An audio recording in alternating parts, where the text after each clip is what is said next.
ठाकुर का कुआं। ये कहानी गांवों में निम्न जातियों के लोग और उनकी उपेक्षा, उनकी ज्यादतियों का शिकार, जिन्हें रोज रोज नई मुसीबतों का सामना करना पड़ता है। ग्रामीण जीवन में व्याप्त ऊंच नीच, वर्ग भेद का प्रश्न किस तरह इंसानियत को तोड़ रहा है, जीवन जीने के लिए मुश्किल बन रहा है, वह इस कहानी में लेखक ने भली भांति देखा है और समाज के सम्मुख रखा है। पानी जैसी मुफ्त की वस्तु भी उसे आसानी से प्राप्त नहीं होती है। केवल इस दो अक्षर को लेकर यह कहानी बनी है, पानी। और वो पानी भी बदबूदार पानी है, सड़ांध पानी है।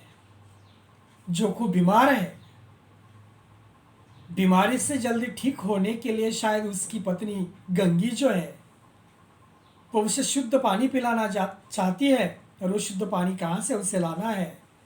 तो गांव के जो महाजन है, जो ठाकुर है, उन ठाकुर के कुएं पर से उसे लाना है। और ठाकुर के कुएं पर से पानी लाने के लिए वो दिन में चली जाती नहीं है, वो रात के अंधेरे में 9 बजे चली जाती है। वहाँ पे उसे लोग दिखाई देते बैठे हुए, तो उन लोगों से डरकर वहीं पे वो छुप जाती है।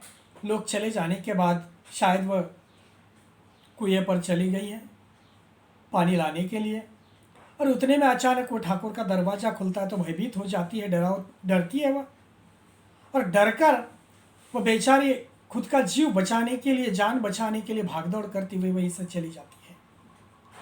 जब वापस घर आ जाती तब देखती है कि जोखू वो सड़ांध बदबूदार पानी पीने लगा है। यानी इस कहानी के अंतर्गत जो मुफ्त में मिलने वाली वस्तु है वह भी हमें आसानी से प्राप्त होती नहीं है, वह भी हमें आसानी से मिलती नहीं है। उसके लिए भी उस अभागे की पत्नी गंगी को भय और आतंक की भयानक ही स्थिति से गुजरना पड़ता है, और चोरी जैसे मूल्यहीन और जघन्य कर्मों को करने के लिए बाध्य होना पड़ता है। वह करती क्या है? तो अपने पति को ठीक से सुधारने के लिए पानी की चोरी करती है।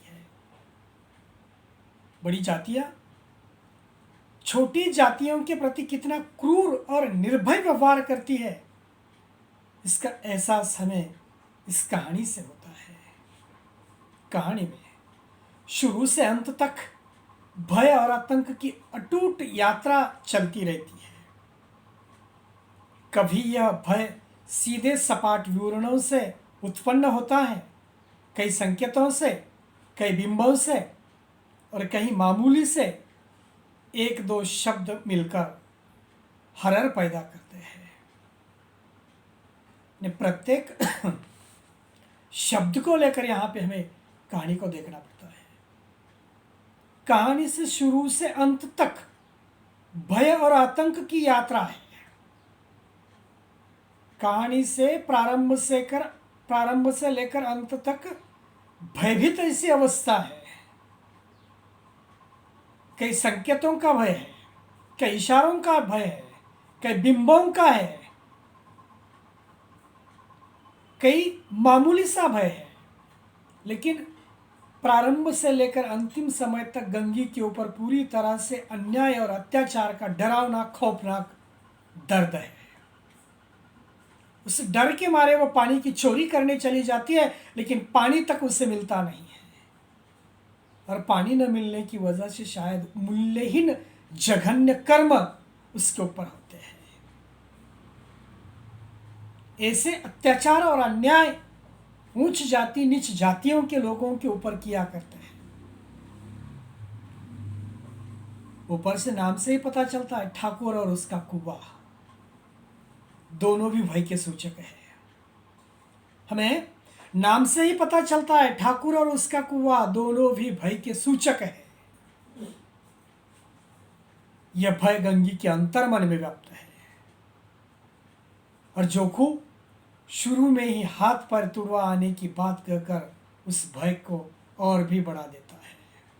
जोखू को पता है कि ठाकुर किस तरह के है, ठाकुर के लोग किस तरह के हैं, इसीलिए गंगी को बार बार समझाने की वो कोशिश करता है, लेकिन गंगी मानती नहीं, क्योंकि उसको अपने पति की जीवन यात्रा ठीक से रखनी है और इसीलिए शायद वह पानी लाने के लिए चली जाती है। इसी डर के मारे, इसी डर की वजह से जोखू पहले से ही परेशान है। दोनों प्रकार की परिस्थितियों के अंतर्गत की फंसी गंगी ठाकुर के यहाँ पानी लाने के लिए चली तो जाती है। चली जाने के बाद जब ठाकुर का दरवाजा खुलता है तो उस वक्त की जो स्थिति है, उस वक्त की जो अवस्था है, वह हर पल एक भयानक, आक्रांत, डरावना, खौफ क्रांत है। उसे हर पल ये खौफ, भय खाए जाता है कि उसे कोई कहीं से देख न ले।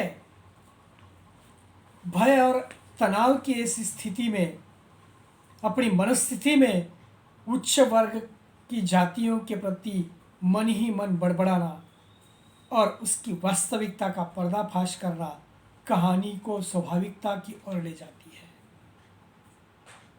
वह अपने आप मन ही मन में बोलने लगती है। वह पहले से ही उसे वेदना है, पहले से ही वह डरने लगी है और डरते डरते डरते शायद वो सोचती है कि कहीं मुझे कोई देख न ले, और होता वही है।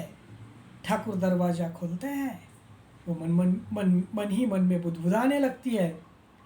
नहीं, इन्हीं भावों को व्यक्त करने का काम शायद स्वाभाविकता से हमें उस पात्र के द्वारा कहीं और ले जाते हुए दिखा देता है।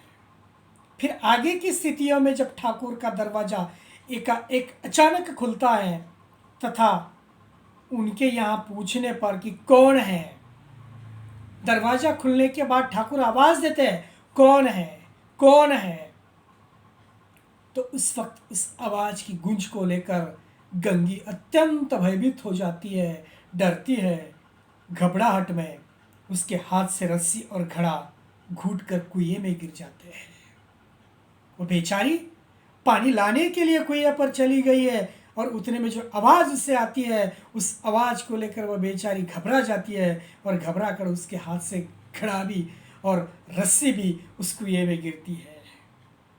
दोनों भी कुएं में गिरने से स्वाभाविकता लगता है कि कितना आक्रांत, कितना भयानक दर्द इन उच्च जाति वाले लोगों के द्वारा नीच जाति वाले लोगों के ऊपर अत्याचार और अनाचार को लेकर हो रहा है। इस बात का प्रमाण गंगी के द्वारा हमें मिलता है और फिक्र वहां से भाग जाने की है। उसे वहां से भाग जाने की उसे फिक्र है, वहीं से उसे अपना खुद का जीव बचाना है और जीव बचाने के लिए शायद वो वहीं से चली जाती है। इस बात से हमें पता चलता है कि दलित लोगों से कितना घृणित और अमानवीय व्यवहार उच्च जाति के लोग किया करते हैं। इसका गहरा एहसास